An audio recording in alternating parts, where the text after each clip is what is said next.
Over the past few years, we've been hearing a lot about spiritual abuse and religious trauma. Research shows that up to a third of adults in America have suffered some form of spiritual abuse, and 10 to 20% of U.S. adults are currently suffering from spiritual abuse. You might be one of these people, or you likely know someone who's experienced it. And I'm excited to announce that our friends at Broken to Beloved are hosting 2 brand new events dedicated to addressing this issue. The first one, if you're a pastor or church leader, you're invited to the Broken to Beloved conference on Thursday, September 26th, where you're going to gain trauma-informed resources for your churches and organizations so you can grow in awareness of how to protect and safeguard your communities and build trustworthy cultures. You'll hear from pastor and author Steve Carter. He was on episode 100, as well as experts Jeff and Sid Holsclaw.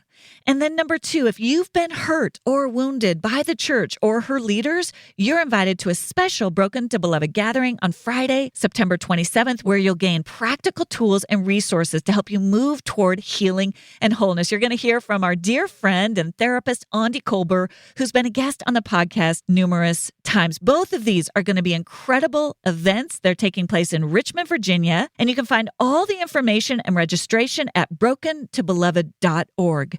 Don't miss this opportunity to attend the first Broken to Beloved conference and gathering and join Broken to Beloved in moving toward healing and wholeness together. Go to brokentobeloved.org.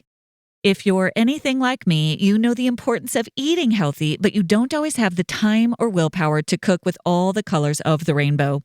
Organifi's superfood blends make it easy and enjoyable to add more variety and nutrition to your day.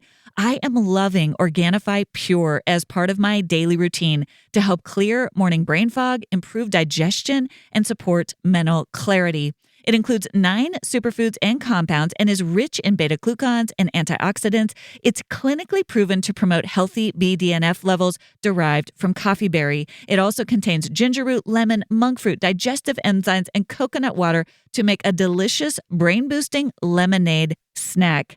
Organifi has a ton of delicious organic blends you can try. Just add to water, stir with a spoon, and enjoy anytime for more energy, nutrition, hormone balance, and peace of mind.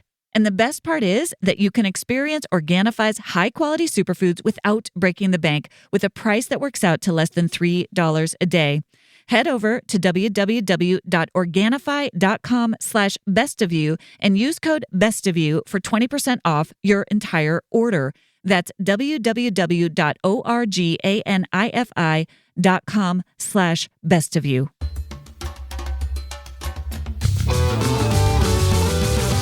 Hey everyone, I'm Dr. Allison, and I'm so glad you're here to discover what brings out the best of you. This podcast is all about breaking free from painful patterns, mending the past, and discovering our true selves in God. I can't wait to get started as we learn together how to become the best version of who we are with God's help. Hey everyone, and welcome back to this week's episode of the Best of You podcast. I am so thrilled you're here with me today. I love creating these episodes that provoke thought and inspire our healing journeys. And today I'm especially excited as we launch a brand new series all about the intersection of culture and mental health. This series is a little bit different from what we've done in the past. Over the summer, I was deeply moved by several books I read that explored how our cultural realities impact our emotional, mental, and spiritual health. And so in this new series, I'm excited to feature some incredible experts to talk with us about some of these topics. In fact, after reading some of these books, I just reached out directly to the authors and said, hey, would you come talk to me on the podcast? And I'm so thrilled to say that so many of them are going to join us this fall. We're going to tackle some of the hot topics in the culture around us, including systemic inequalities, celebrity culture and the role of social media, as well as church cultures and what it means to practice the way of Jesus in our modern culture today. So while the experts for this series may not be from the field of mental health, I believe their insights have profound implications for all of us. The cultural context we live in profoundly shapes our mental and emotional well-being, whether it's discrimination that certain groups face, whether it's the narratives we're told about our worth, whether it's our church cultures or the societal pressures to conform to certain standards.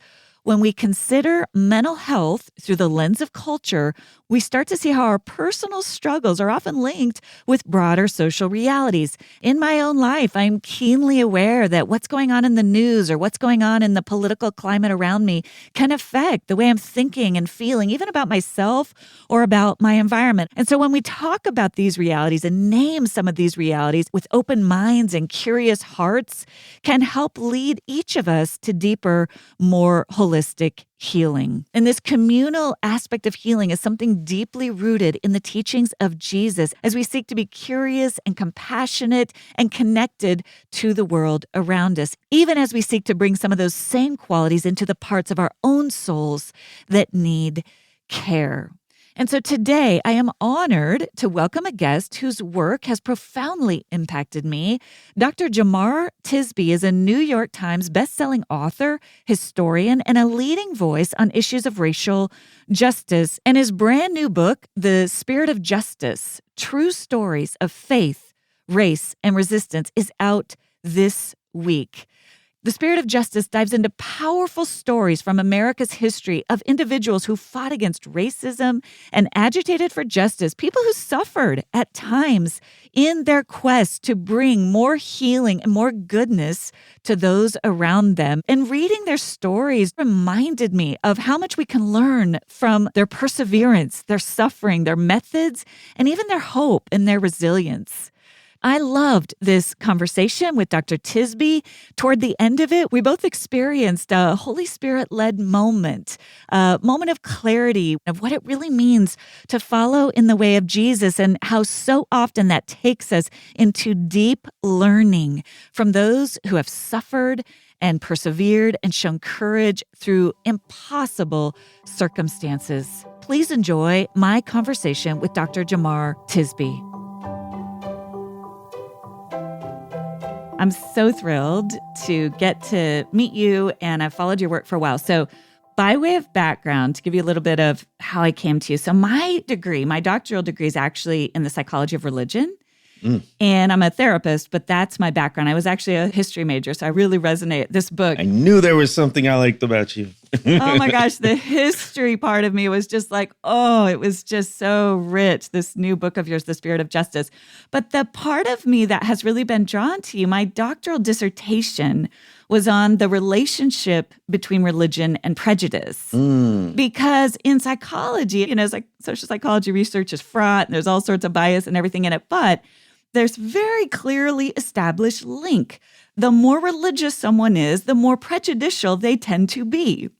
And in the field, as a Christian, this was just driving me crazy. I was like, how can this come out time and time again? So my dissertation was my effort to try to create a nuanced variable for how we could tease out.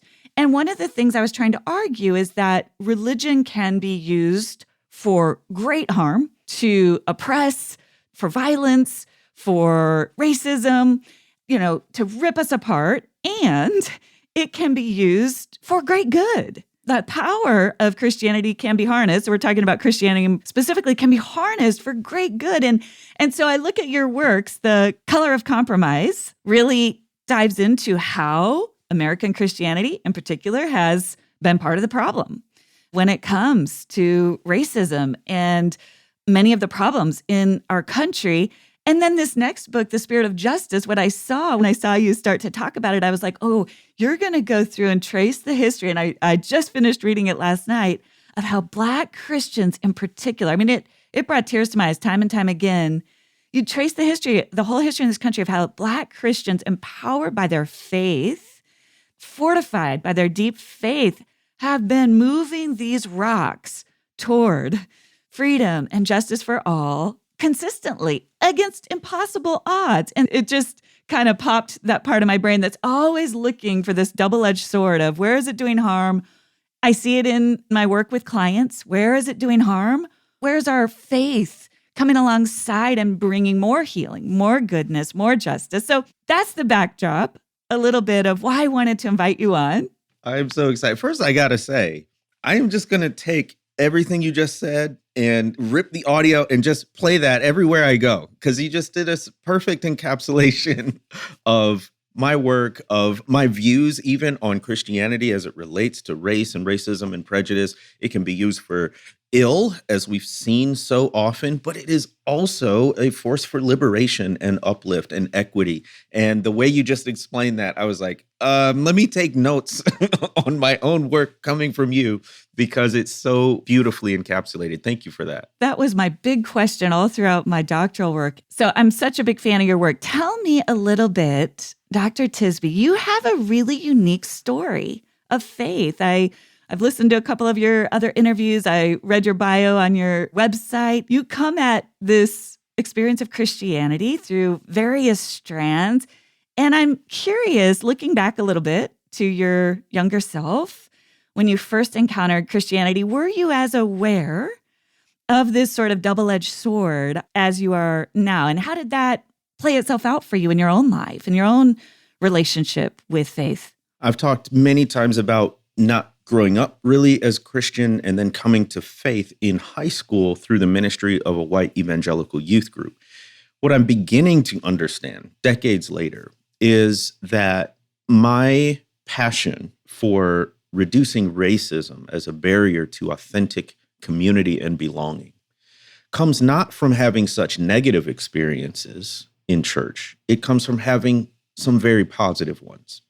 So if we go back to high school and that youth group, that was, it's high school. You're learning what it means to be your own person, just beginning. And the high school cafeteria is a perfect microcosm, right? You've got the tables separated by activity and identity. The football players are over here, the skaters are over there, the drama kids are over there. And if you can sort of just picture that, and I think all of us have had this experience of kind of standing at the doorway with our tray and saying, well, where do I belong? Where do I fit? And that is what this youth group did for me. It finally gave me a place to belong. It gave me a friend group. It embraced me in so many ways. And that is the positive part. The negative part was that to the extent I ever felt separated, distant, excluded, it always had to do with race. So whether that was the dating scene, whether that was going to the church on Sunday and hearing not just the style of preaching, but what they were talking about, what they weren't talking about was often louder than what they were talking about, what they left out, never addressing issues of race, never addressing issues of justice, all kind of personal holiness, almost self-help kind of stuff. So all of that was there. I didn't have categories for it. I didn't have language for it, but I felt it. And I knew it was there. And race and religion have always been part of the way I've thought and developed in terms of my faith. The word that comes to mind as I'm listening to you is, I imagine there was some dissonance inside of you. Yep. And you probably at that young age, you don't know how to make sense of that. You just know, I kind of like this, but I also don't feel quite like I belong here. Exactly. There were some cultural touch points there, some of it just from not being a Christian, right? Like they would reference books of the Bible or Bible verses, and I'm a baby Christian. I don't know any of this stuff, right? But there were also cultural differences. So many of them went to a different high school that was in a wealthier area, had cars or swimming pools, right? It's just like, okay, this is a different world. And then also, just relationally speaking, like always kind of, number one, feeling at both times hyper visible and almost invisible. So hyper visible being one of the only people of color ever in the room, right? And so feeling like, oh, I got to speak for all Black people, or I got to do stereotypical Black things, whether that's play basketball or rap or whatever. And at the same time, feeling invisible because, were my needs, were my concerns of me and my community, were those part of the conversation there? And to this day, I say this because when people hear me talk about racism in the church, often our minds go to the most extreme examples. Somebody calling you the N-word, shutting the doors of the church, saying you can't be a man. That's not what was happening. To this day, the person who led me to Christ and first brought me to that youth group. We are very, very good friends. To this day, that youth pastor that led the group, we are friends, right? So it was much more of a kind of soft racism, if you will. And that is what is most pernicious because it's kind of harder to see and it's harder to do stuff about. Our dogs love Sundays. I'm not kidding. One of our dogs was the slowest eater on earth for the first several years of her life. It was painful how long it would take her to eat. The minute we introduced her to Sundays, she just laps it up. She loves it. Sundays is healthy dog food that's easy to store and serve. Most foods are one or the other, but Sundays is both. It's fresh dog food made from a short list of human-grade ingredients that contains 90% meat, 10% superfoods, and 0% synthetic nutrients. But unlike other fresh dog food, it doesn't require refrigeration or preparation. It's air-dried, so you simply pour and serve. It's so easy. Get 40% off your first order of Sundays. Go to sundaysfordogs.com/bestofyou or use code bestofyou at checkout. As we head into fall, it's time to start thinking about staying cozy in your home. And that's what I love about Cozy Earth. Their products are designed to help you create a sanctuary within your home, a refuge from the demands of the outside world. Cozy Earth's best-selling bamboo sheets are so unbelievably soft. It makes it such a treat to climb into bed at the end of a long day, and they only get softer with every wash. And you can elevate your comfort this fall with Cozy Earth's brand new puffy sheep slippers. These are the perfect finishing touch to your Cozy Earth collection. And these Cozy Earth bedding and bath products come with a 10-year warranty. They are so durable, and they have such a high commitment to quality. Go to cozyearth.com/bestofyou and use code bestofyou for an exclusive discount for up to 40% off. And if you get a post-purchase survey, say that you heard about Cozy Earth from this podcast. Wrap yourself in luxury this fall with Cozy Earth. Can you talk to us a little bit about how you began to need to more consciously, more intentionally address some of that dissonance? What were some key moments where you began to go, I don't want to put words in your mouth, but imagining, listening to you, there's this deep spiritual connection that developed out of that, a deep faith in Jesus, while there's also this, where do I fit here in this group? I guess what I would say is I think there might be a time at which you might just walk away altogether. Oh, this isn't for me.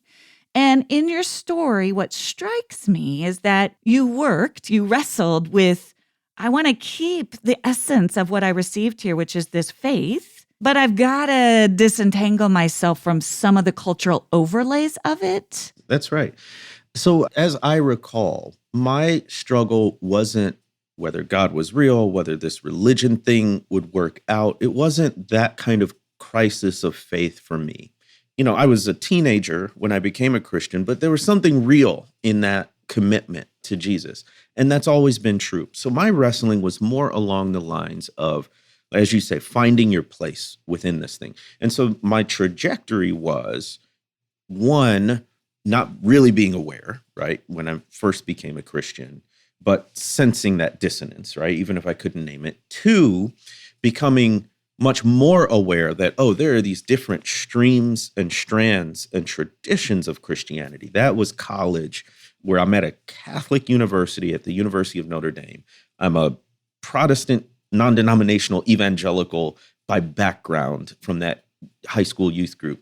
And I'm starting to discover this thing called Reformed theology, which is a whole other branch of the church that's even whiter than the environments that I was in.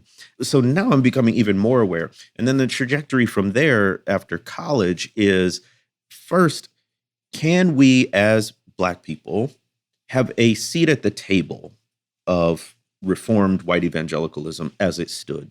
And then from there, with the advent of Trayvon Martin, Black Lives Matter, the 2016 election, and more, it's how can we build our own tables? Boy, you just went through the whole gamut. Tried to be brief.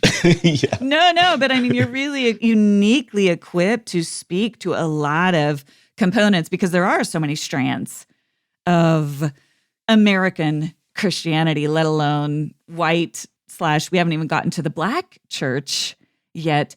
I'm wondering, in your own life, in your own kind of struggle and wrestle, who were some folks who stood out to you, or what were some breakthrough moments? I like to ask this question by way of background because we talk a lot about folks' stories, recognizing they've been experiencing trauma or they've been experiencing abuse. And a lot of times they go ask for help or they go try to have conversations with people and they get varying kinds of response. Sometimes, especially folks in the church, the responses they get are not helpful. We talk a lot on the podcast about spiritual bypassing. They spiritually bypass it. Oh, just trust the Lord. Don't enter into this. Sometimes folks will have an encounter where someone will really name and validate, yes, what you're experiencing is real. Here's why you're experiencing it. And I guess I'm curious, were there moments like that for you where a pastor, a therapist, a friend, a loved one really came alongside you and said, I see you in this. I see you in what's happening? Or did the converse of that happen where you were really constantly fighting against the voices in your life? I love that question. There have been people who have been lifelines to me. They've been buoys when I was adrift out to sea that I could cling to.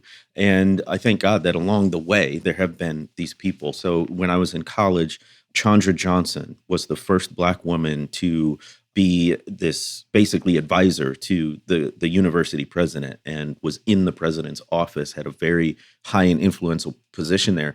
And she just took it as her ministry to kind of take all of the Black students, and there weren't a ton of us, under her wing and make sure that we had what we need. She was one of the ones who was an early encourager of my writing. And that was not a skill that I recognized as a gift or a contribution to the church at the time. And so to this day, decades later, we're in touch every now and again. I mentioned going into Reformed theology. There's different branches. This was as conservative theologically as you can get. And like I said, there were even more white people. It was even less diverse, but there were a few. Thabiti Anyabwile, who's now a pastor in Washington, D.C., Tony Carter, who's a pastor in Georgia, wrote a book called On Being Black and Reformed. And that was like my first signal, like, oh, there are other Black people here. I'm not the only one. Anthony Bradley was in the same denomination as I was. So I was like, okay, well, there's one can exist in this universe, and there are others who do. Another lifeline was after college, I joined Teach for America, and I became a middle school teacher. They placed me in the Mississippi Delta on the Arkansas side, and that's where I got my first in-depth, ongoing experience of the Black church, New Light Missionary Baptist Church. And it was a church, a historic church whose actual building had fallen into disrepair. We were meeting in what was basically a warehouse with exposed concrete floors and folding metal chairs and an average age of about 65 in the congregation. But it was a authentically, historically Black church experience as I could get. And it was encouraging to me to see how Christianity is practiced among other groups. So I could go on and on and on, but yes, I'm very thankful that there have been representatives. And then further along, as I got into historical studies, there have been people from history and from the past who stand out, many of whom are in this book, The Spirit of Justice. I love that your personal history kind of our personal histories in a way, these figures that come into our lives kind of mirror that. When we look back through history, we're looking for those light bearers, those folks who bring us touchstones of hope. And that's what you've done in this book, In the Spirit of Justice. You're really tracing this it's fascinating, it's hard, it's beautiful, it's compelling, it's empowering in the sense of, oh my gosh, like if these folks are fighting for the kinds of things they're fighting for without necessarily seeing a lot of fruit in so many cases for this fight for what's right and good and true and just in the world. I'm curious, what prompted you to write The Spirit of Justice? I can think of a million reasons after reading it, but I guess I just wanted to ask you personally, what was your personal interest in bringing this to us? Thank you for asking that. I would say at least two major motivations. Number one, I've honestly gotten a bit weary of the assertion or even the question, is Christianity the white man's religion? Now, I'm weary of it, but I totally understand it. And I've asked it myself because, as we said at the top of the show, Christianity or religion in general can be used for very harmful purposes and to oppress others And in the US, it has been the moral religious framework for racism, for US race-based chattel slavery, for segregation, and all of that. So the question is totally legit. But what I've grown weary of is constantly responding, but have you looked at the Black church? To say nothing of the global church, right? But this book is essentially a book-length response to that question, is Christianity the white man's religion? And the resounding answer is no. Black people and oppressed people worldwide have understood the liberatory impulses of the gospel. They have understood it truly as good news to the poor, good news for those who are in bondage. And so I wanted to give examples of Black people throughout our nation's history who did understand their faith, not as the white man's religion, but as Jesus's teaching that can lead to true equality. So that was one motivation. The other motivation was simply, I sensed in my spirit as I was contemplating a next book that we were going to need some encouragement. I didn't know the exact contours of what we would face, but I think 2024 has made a lot of that really clear. We are not simply polarized politically. We are looking at whether democracy as we know it will survive. We are looking at an extensive plan in Project 2025 to gum up the levers of democracy, enshrine the rule of a few over the will of the people. And it's as serious as anyone has said, if not more so. And in those situations, when the odds look very stacked against you, it would be understandable to be deflated, demoralized, and even fall into cynicism and apathy. So I want this book to be sort of a cheerleader, sort of the friend and the fan clapping on the side as you run this marathon and encouraging you, giving you that drink of water to refresh you and keep you going. Because here we learn about people from throughout our history who faced even more daunting odds in the forms of slavery and lynching and segregation and degradation and beating and even murder. And that yet they still found a way to tap into something that I call the spirit of justice, to resist and persist. The way you write about it is just so compelling. It just invites us to participate in that work of the spirit of justice. Tell me a little bit about how you conceptualize that spirit. You speak about it really beautifully in the book. So I open the book with it's so powerful, this quote from Myrlie Evers Williams, the widow of Medgar Evers. And she's at the grand opening of the Mississippi Civil Rights Museum. And it was shrouded in controversy. Could Mississippi tell the truth about civil rights and racism? Trump, who was president at the time, was invited, and that totally flew against a lot of the truth-telling that this museum was supposed to be about. And so there was all this controversy leading up, but Myrlie Evers still showed up. She still gave a talk. And then afterwards, there was this press conference. I was in it, and somebody asked her how today in the 21st century compared to 50 years ago in the civil rights movement. And she said, there's stuff that I'm seeing today that I hoped I'd never see again. And she said she was weary and she was tired. But at the same time, she said, there's something about the spirit of justice that rises up within you and gets you ready to fight and resist all over again. And that stuck with me. And I said, that's what we need. That's what we're going to need right now. So the book is a historical survey like The Color of Compromise. It marches from the colonial era and really starting back in Africa up to the present day. And what I do is highlight and spotlight certain figures who, because of their faith, resisted racism, resisted injustice, and fought for a better tomorrow. Yeah, it's an incredible piece of history that you've done, just kind of really excavating and mining all of these stories with such integrity to the original. You know, there's a real historian. There's also a pastoral. There's the spirit of, you feel it being called up through the book for all of us, right? To participate, to be inspired by. And one of the things I wanted to ask you, I noticed one of the things throughout the book and several of the stories, Harriet Tubman is one of the ones that is, we know a little bit more about her. There's so many others where there can be in a sort of a evangelical or a Protestant theology that's very individualized.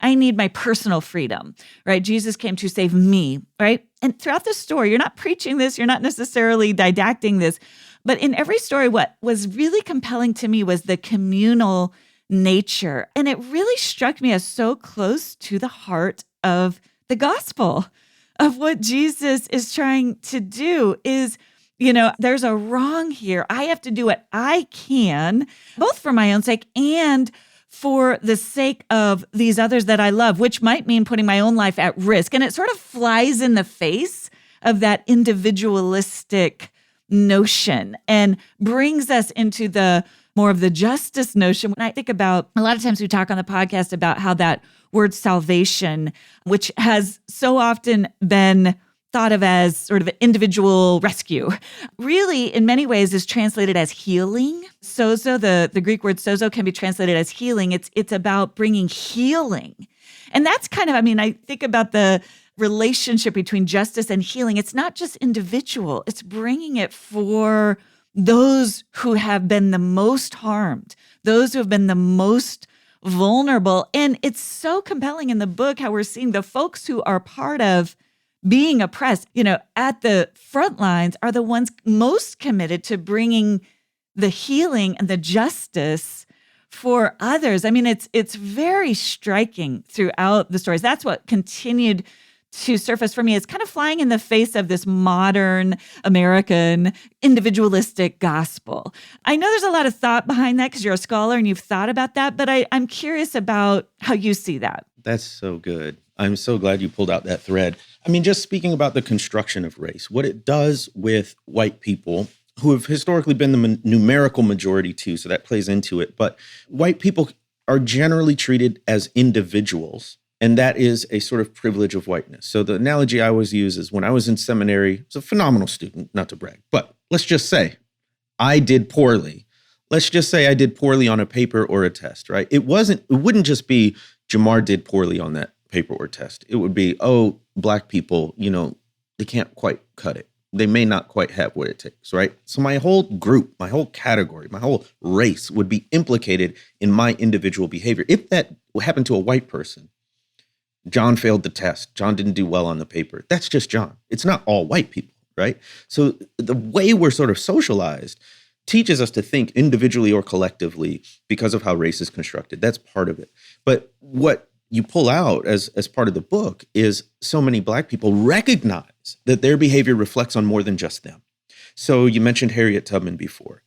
She's a perfect example. She escapes to freedom and could have lived her life as a free person who escaped forever. But she said, if I'm free, other people deserve to be free too. So she went back and forth 12 or 13 times on the underground at literal risk to her life. And that wasn't it. I don't even focus on that in the book. In the book, I focus on Harriet Tubman, the Civil War hero, which less people know about. So it started with the Port Royal experiment. Her reputation's huge. Government and military officials call her down to help with the Port Royal experiment, which is essentially all of these recently freed Black people. What do we do with them? Can they have their own communities? Because this was still a question in the mid-19th century, right? White people are like, well, can Black people handle freedom? And of course we can. So she goes down to help with Port Royal. She trains people, she heals people, all that stuff. And then she leads this incredible battle on the Combahee River and frees more enslaved people in a single night than she did on all of her Underground Railroad trips.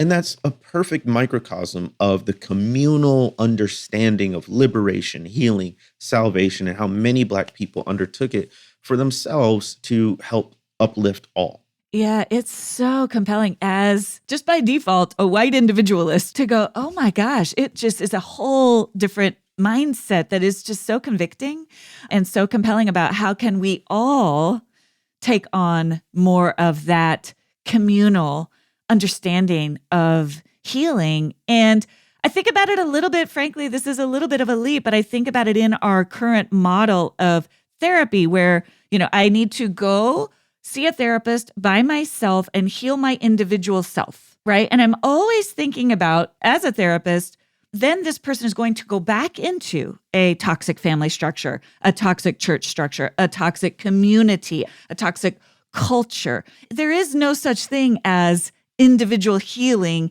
without it being connected to the rest of the community, right? And we see that portrayed through the history of how these individuals that you're highlighting in the book, every single one of them had that understanding of it's not just about my freedom, that I kind of made my brain go on and on about how much of that individualism is embedded. That's critical. I've tweeted this or whatever, X'd it a few times, but I said if I could get all the white people in the room and tell them one thing about racism, it's that racism is not just a matter of individual interpersonal attitudes. It's also a matter of systems and structures. So that's slightly different from the individual versus communal. I'm emphasizing the individual feelings and attitudes versus structural solutions, but I think they're related, right? So it is great that, you don't have a racist bone in your body or some of your best friends are Black, like whatever the trope is, right?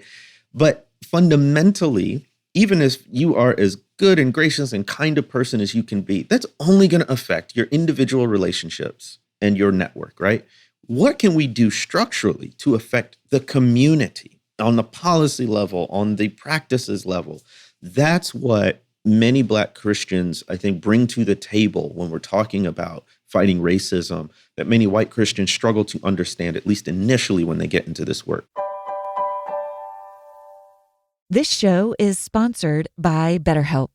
It seems like kids are always learning and growing, but as adults, sometimes we lose that curiosity. I can notice sometimes in my own life, if I get too busy or I have too much on the to-do list or on the task list, I can lose touch with that sense of childlike wonder and curiosity and even that desire to play a little bit as I learn something new. And I know in my own life that staying connected regularly with a therapist can really help me stay connected with that sense of curiosity and wonder about the world around me. If you're thinking of starting therapy, give BetterHelp a try. It's entirely online. It's designed to be convenient, flexible, and suited to your schedule. You just fill out a brief questionnaire to get matched with a licensed therapist, and you can switch therapists anytime for no additional charge. Rediscover your curiosity with BetterHelp. Visit betterhelp.com/bestofyou today to get 10% off your first month. That's BetterHelp, HELP.com/bestofyou.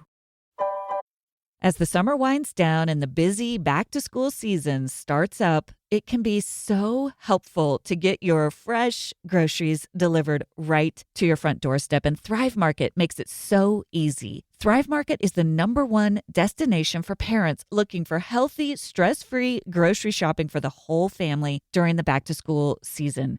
My family loves the Banza chickpea pasta and all the different kind bars we can get through Thrive Market. And most of all, I love that Thrive Market only allows trusted, top-quality ingredients while restricting thousands of harmful ingredients like artificial flavors, high fructose corn syrup, and more. And when you join Thrive Market, you are also helping a family in need with their 1-for-1 membership matching program. Save time and money and shop Thrive Market today. Go to thrivemarket.com/bestofyou for 30% off your first order plus a free $60 gift. That's THRIVE market.com/bestofyou. thrivemarket.com/bestofyou. What is your hope for who will read this book and how it will land on them? And you've talked a little bit about you want to inspire some hope and some encouragement, but what is your hope for some of the different types of folks who will read this book, and who did you write it for, and what is your kind of dream for how it will affect change? I always write books for myself. That is to say, I always write the book that I think I need. And, they always say, have your reader in mind, your audience in mind. Well, that's other people, of course, but it's also partially what I need and what I need to hear. So when I wrote The Color of Compromise, I needed to come to grips and contend with how Christianity has been used as a force of racial oppression and where that came from. And to name it and to put it down in words actually helped me to struggle against it better, but also be more at peace, not with evil, but just that tension and that dissonance that you named earlier, right? And then How to Fight Racism was also my need to express and really think out for myself. That was my second book, How to Fight Racism, really to express and think out for myself, well, what do I think needs to be done about this? And emphasize both the individual relational and mindset shifts that need to take, as well as the structural and policy shifts that need to happen. And then the spirit of justice I think fits into both of those books because once you understand the problem, Color of Compromise, once you get a sense of what we can do about it, how to fight racism, then it really sets in that we got to be in this for the long haul. And often it's going to be 2 steps forward, 1 step back. And it's going to be a lot of obstacles, a lot of setbacks. So how do you keep going? And that's, I think, one of the fundamental questions the Spirit of Justice answers. How do you keep going? You tap into the Spirit of Justice and you learn from those who did in times before us and against odds and obstacles that were even more daunting than we face today. Yeah, that's powerful. I do want to just briefly, before we end our time, you do talk and you do bring to the forefront, you're a pretty outspoken advocate for mental health, and in particularly for the need for more Black mental health resources and therapists. Can you talk a little bit about where that kind of passion came from and what are some of the resources? What is some of the work you're involved in? Yeah, I'm so glad. I always get excited talking about mental health. It came to me sort of in a typical God fashion, which is totally unexpectedly.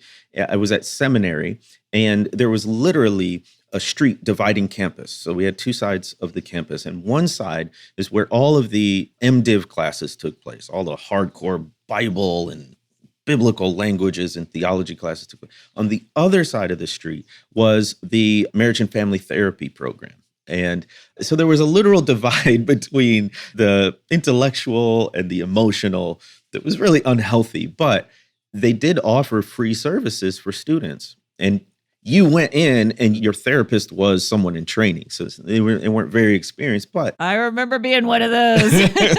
yeah, it was a lot of cringy stuff. Yeah, it's tough. But what it did for me was say, A, this is okay. B, I don't need to be in a crisis to see a therapist. And C, it starts to break down the walls, even internally, between your thoughts and your feelings and helps you really begin to process all of that holistically. So I've been in therapy on and off since 2013.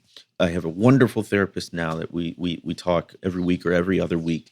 And I'm a huge advocate for it because it's helped me so much. Obviously, there's a testimony there as well.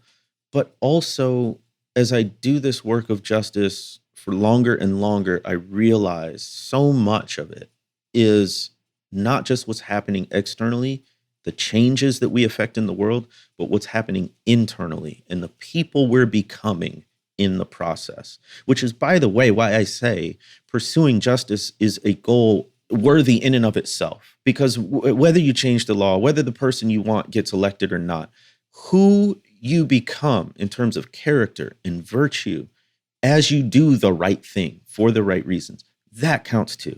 And we fill the world with the kind of people that we hope to see. People who are gracious, people who are patient, people who are resilient, people who are courageous.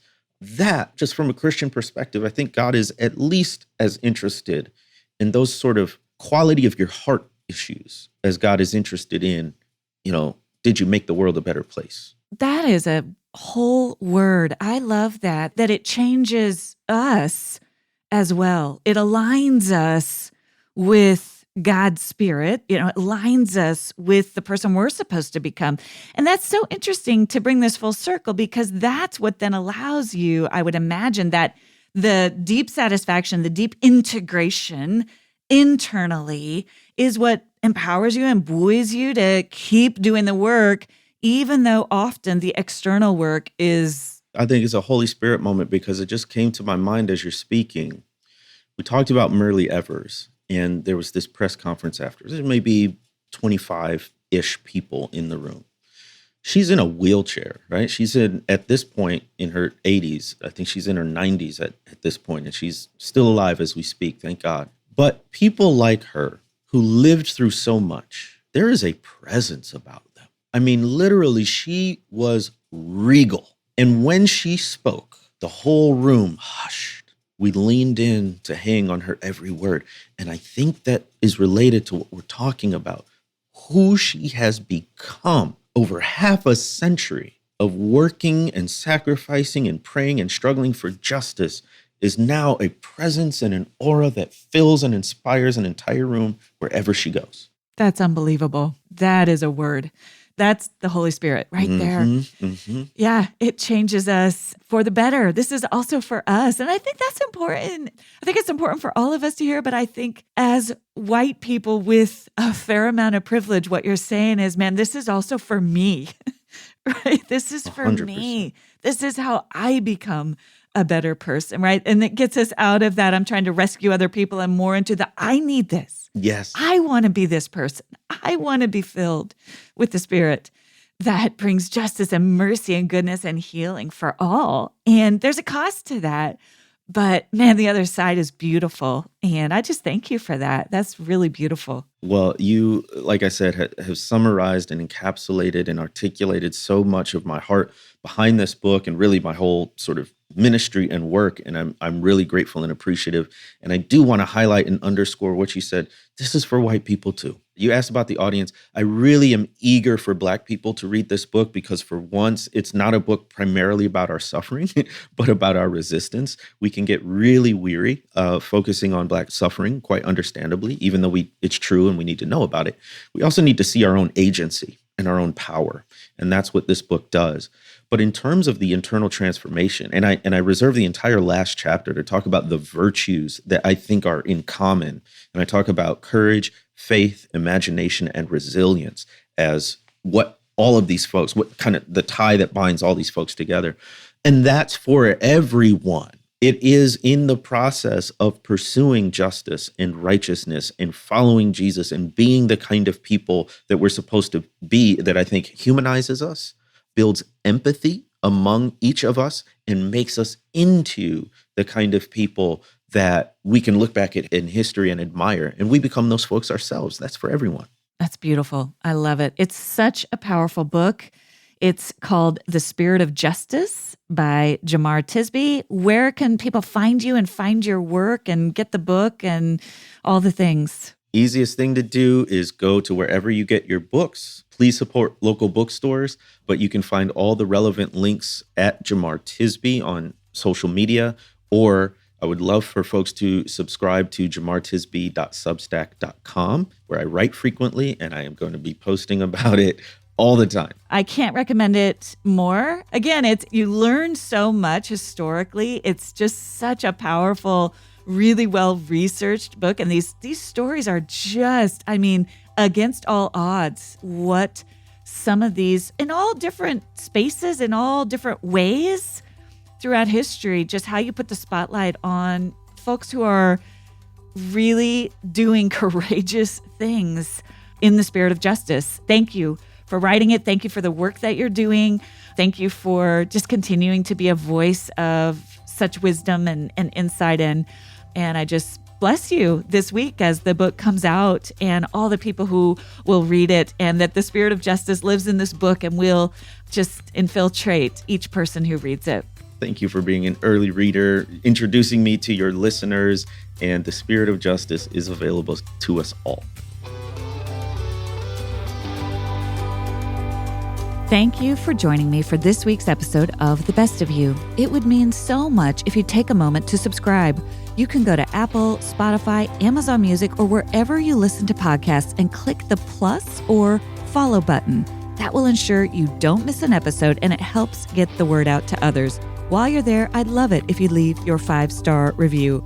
I look forward to seeing you back here next Thursday. And remember, as you become the best of who you are, you honor God, you heal others, and you stay true to your God-given self.